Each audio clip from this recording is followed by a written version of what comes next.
Olá, meu nome é Daniela.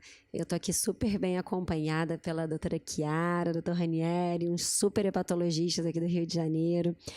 Queria agradecer ao Grupo de Fígado, da organização, por ter chamado a gente para essa gravação. É sempre um prazer. Essa semana é super enriquecedora, é a nossa queridinha e a gente sempre aprende muito, né? Então, hoje o tema que viemos discutir, né, é um tema que é raro, que a gente ainda com certeza faz pouco diagnóstico, e eu queria trazer um pouquinho a visão desses especialistas aqui da prática clínica, de como que a gente conduz, quando que a gente suspeita. Então, Chiara, vou começar com você.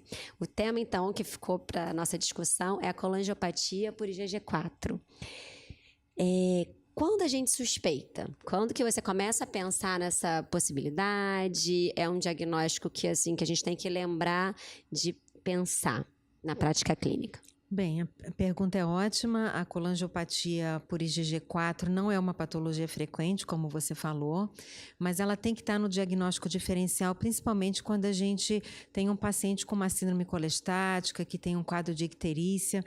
Os sinais e sintomas, eles não são muito específicos, então eles vão se confundir com outras patologias mais prevalentes, mas o que a gente deve levar em consideração é uma doença fibrosante e inflamatória que acomete os ductos biliares intra e extrahepáticos, que tem um caráter progressivo. Então, dentro desse quadro de manifestação clínica, a gente pode ter o paciente somente com elevação de enzimas canaliculares, com aumento de bilirrubina, ou ele pode ter um quadro de dor abdominal, ou pode vir acompanhado de sintomas constitucionais.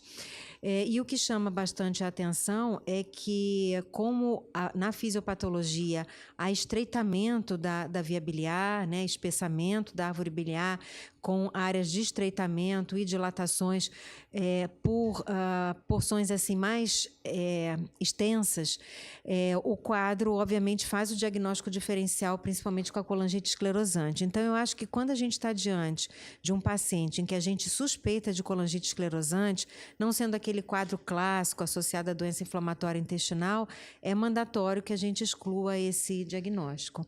E sempre uma outra questão é confundir com a possibilidade de ser algum tumor de via biliar, né? Porque algumas vezes a gente tem ali com espessamento mais importante e é muito difícil numa estenose de via biliar você ter certeza de que não tem, por exemplo, um colangiocarcinoma. Então, em linhas gerais, eu acho que isso que a gente tem que pensar nessas doenças colestáticas com alteração da via biliar, e o principal diagnóstico diferencial seria a colangite esclerosante primária.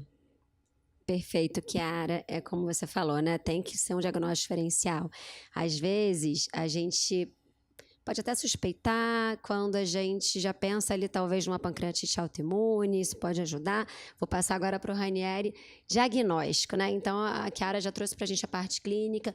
Estou suspeitando que pode ter uma colangiopatia por IgG4. O que a gente pode, então, pedir como exame complementar, Ranieri? Existe um exame padrão ouro? Olha, Daniela, assim, uma das coisas que é muito desafiadora na prática clínica é exatamente essa questão do diagnóstico.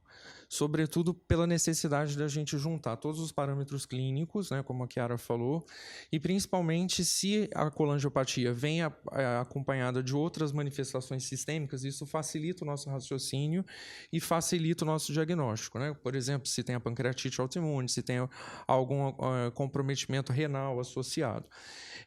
E o que a gente faz na prática, né? Principalmente pensando nesse diagnóstico? A dosagem sérica de IgG4, que não tem uma alta sensibilidade nem uma alta especificidade, mas ela faz parte do roteiro diagnóstico clínico. Então, essa dosagem sérica é importante. Além dos marcadores de colestase, como a Chiara falou, né? A elevação dessas enzimas canaliculares, que devem ser o nosso norteador inicial, e os exames de imagem, principalmente a colangiorressonância, que está no nosso rol. Precocemente, né, para diagnóstico diferencial, às vezes a gente faz a ultrassom e percebemos alguma dilatação da via biliar introextrahepática e uma precisão melhor, uma assertividade melhor com a colangiorressonância. E, na dúvida, né, como o diagnóstico diferencial, inclusive com as doenças tumorais, a gente lança a mão dos estudos histopatológicos, né? E a gente usa a CPRE, inclusive com Spyglass, para colher o material. E, nesse material, a gente procura a avaliação tanto da IgG4, né, dos plasmócitos com IgG4 marcada, quanto os outros achados, da fibrose, do comprometimento biliar, que vão nos permitir melhor assertividade em relação ao diagnóstico. Perfeito. Já falaram tudo, né, gente? Que a gente precisa saber. Eu queria Pode reforçar uma questão, que é essa possibilidade de você ter manifestações de outros órgãos, né? Então, você pode ter comprometimento de outras glândulas, glândula salivar. Às vezes, a gente tem doença de IgG4 acometendo o reto peritônio, fazendo fibrose reto-peritoneal. Sim. Então, são situações que sempre vão chamar a atenção na presença de outras manifestações sistêmicas, da gente pensar na IgG4. E eu acho que uma outra questão também, às vezes você tem um doente que você faz o diagnóstico de colangite esclerosante primária, mas você vê que a evolução dele não está dentro daquele padrão, a gente também tem que pedir o IgG4 no diagnóstico diferencial, né? Então, eu acho que abrir um pouco esse leque de raciocínio é muito importante, já que a manifestação ela pode mimetizar outras doenças. Alguns dados de literatura falam que até 90% a síndrome ela vai vir com outras manifestações sistêmicas. Em 10% a gente vai ter apenas a colangiopatia como a manifestação inicial, o que precisa dar esse start no nosso pensamento. Isso tem que estar na nossa prática clínica, tem que estar muito na referência para a gente não engolir barriga. Não, perfeito. Eu acho que é muito o que a Chiara falou no início, né? Lembrar de diagnósticos diferenciais. Às vezes a gente compra um diagnóstico e não pensa em outras possibilidades. Então, a colangite esclerosante, que seja que não está andando bem, ou como o Ranieri falou, uma imagem que às vezes não dá para descartar ali um colangiocarcinoma, a gente vai biopsiar. Então, acho que isso tem que estar sempre na cabeça, né? Vocês têm algum caso que vocês acompanhem? Porque é muito raro, né? É raro. Uma coisa assim que me chama a atenção na prática clínica é que, às vezes, essa primeira hipótese de que é uma colangiopatia por IgG4 vem do radiologista. Então, ele chega para a gente, você assim, pensou, uma alteração de enzima canalicular, tem alguma alteração da árvore biliar, mas você pode ter alguns achados que são mais característicos, né? Se tiver associação com a pancreatite autoimune, que o pâncreas tem um aspecto característico, aquele pâncreas mais alongado em aspecto de salsicha, né?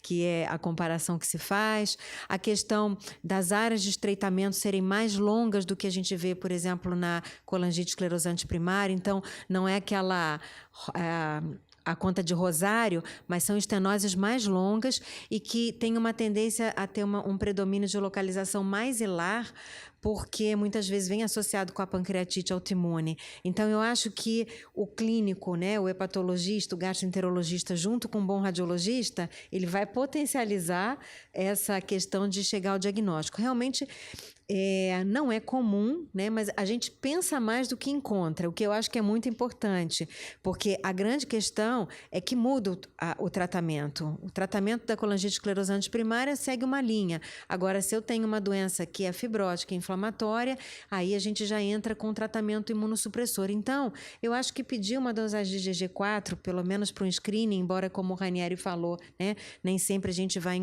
pode encontrar valor elevado e não é, ou às vezes o valor não é tão alto, mas eu acho que a gente tem que olhar o conjunto, a manifestação clínica, a apresentação radiológica, principalmente o padrão da colangiorressonância, e sempre estar no diagnóstico diferencial. Eu concordo. Assim, a gente muitas vezes é muito mais procura do que de fato acha, né? Mas tudo isso deve fazer parte do nosso arsenal na propedêutica, principalmente quando a gente estiver diante de um quadro colestático, né?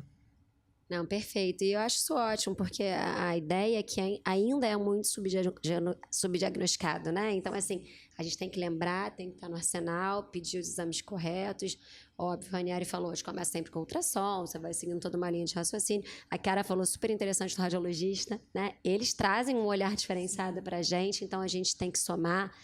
E isso é super interessante. Sobre tratamento, então, a Chiara já até adiantou, seria para uma linha mais de imunossupressão, isso. Certo? Tem uma outra questão que às vezes o diagnóstico não vem tanto pela colangiopatia, mas vem por aquela pancreatite em que você não sabe qual é a etiologia. Então, você descarta a doença da via biliar, descarta o álcool, e aí, por exemplo, é uma pancreatite que predomina mais no sexo masculino. Então, você coloca a pancreatite autoimune dentro do diagnóstico diferencial e, às vezes, ela está associada à colangiopatia por IgG4.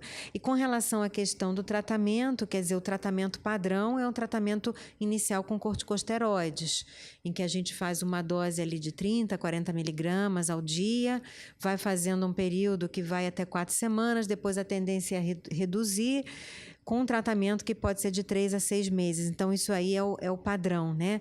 Mas nem todo mundo necessariamente responde ao corticoide, ou também pode ter a chance de recaída da doença quando você começa a retirar. É uma coisa interessante que a Chiara acabou de comentar, que é assim, acho que mediante ao conjunto de informações, de exame, de informação clínica e a exclusão de outras patologias, o tratamento passa muitas vezes na rotina clínica, às vezes ter até uma evidência para o tratamento empírico, né?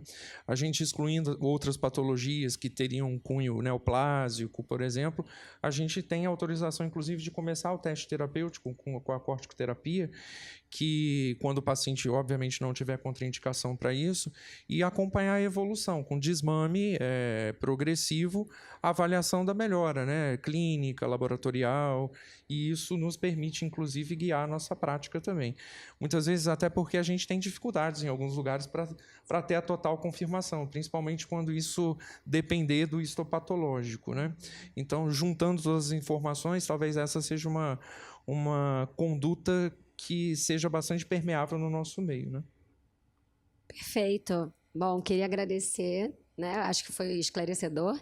Então, acho que para levar para casa, a gente tem que lembrar sempre, né, da possibilidade da colangiopatia por IgG4, um diagnóstico diferencial com colangite esclerosante, colangiocarcinoma, e assim, lembrar que tem muita manifestação extrahepática. Então, acho que lembrar de manifestação sistêmica vai ser sempre um gatilho ali para a gente poder lembrar do diagnóstico. E que, na verdade, quando os elementos básicos, né, a dosagem de IgG4, a colangirressonância, se elas não forem elucidativas, a gente precisa de um tecido para avaliar, né? Fazer abordagem. Quando é pancreatite, mais fácil, né? Você pode acessar por ecoendoscopia, mas, idealmente, teria que fazer a pesquisa do IgG4 no tecido, e você tem algumas alterações histopatológicas que são características, como um número aumentado de plasmócitos, tem uma forma de distribuição do colágeno também diferente, acometimento de veias também, com espessamento, processo inflamatório.